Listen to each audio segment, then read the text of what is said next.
A CBS News exclusive. Did the biggest contractor in Iraq knowingly expose American soldiers to deadly toxins?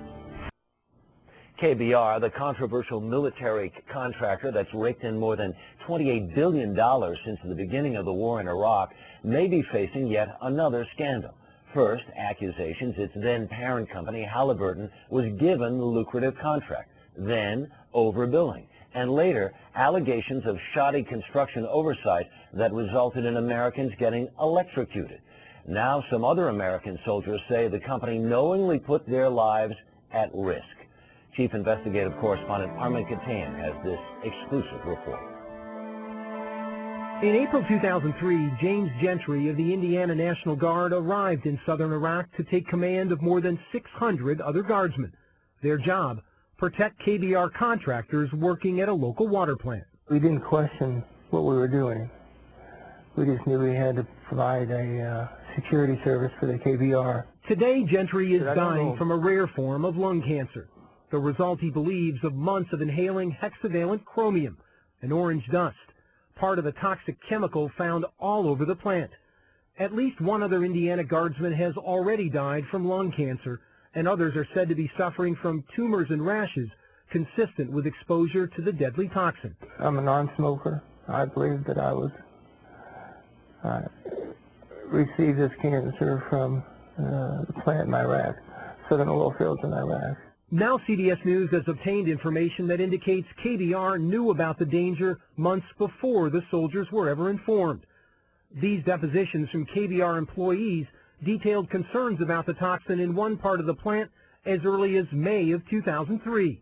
And these minutes from a later KBR meeting state that 60% of the people now exhibit symptoms of exposure, including bloody noses and rashes.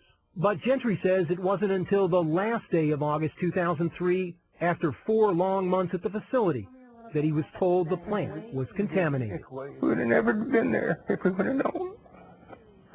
A new internal Army investigation obtained exclusively by CBS News says the Army's medical response was prompt and effective.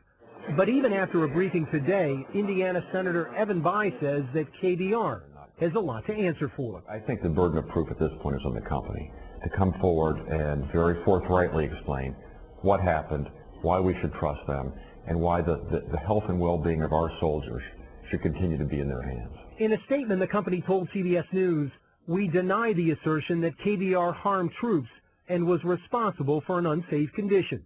The company says it notified the Army as soon as it identified the toxin. Still, some Indiana guardsmen say they only just learned of the risk. Well, I didn't know I was exposed to a deadly carcinogen until 5 years later. This is far from the first time the multi-billion-dollar contractor has been accused of questionable conduct in Iraq. KBR has been convicted of taking kickbacks, and it's alleged the company provided contaminated water to troops and sent workers to Iraq against their will. The company denies all charges. And it's going to cost American lives, I'm afraid. I love my men so much. But Gentry says there's not much he can do but urge each and every one of his men to get tested for the cancer he fears is taking his life. Armin Katayan, CBS News, Washington.